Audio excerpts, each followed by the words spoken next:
Bonsoir Olivier. Bonsoir. Les témoignages des policiers responsables du renseignement intérieur à Toulouse sont très troublants. On a entendu François Hollande tout à l'heure évoquer des failles. Du coup, on peut s'empêcher de se demander si des morts n'auraient pu être évitées. Comme vous le disiez, tout ça est très troublant. Les policiers du renseignement à Toulouse, à plusieurs reprises, ont alerté leur direction sur la dangerosité de Merah, compte tenu de son comportement, de ses fréquentations et de ses déplacements en Afghanistan et au Pakistan.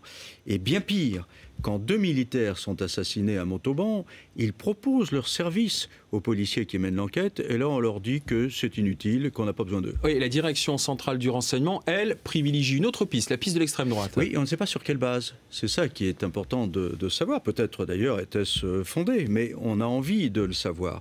En revanche, quand l'un des deux policiers s'entête à travailler sur la piste salafiste, il répertorie 6 noms d'assassins potentiels de ces militaires, dont celui de Merah sur la liste. Bien, il communique cette liste à sa direction, à Paris. Nous sommes le 16 mars. À cette date, 3 militaires ont été assassinés et un autre blessé.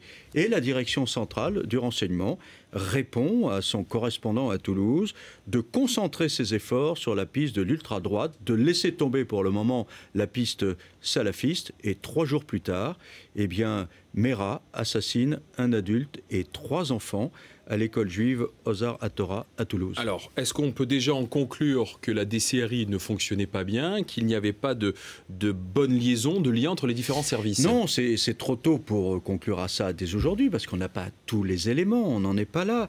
Mais le doute existe.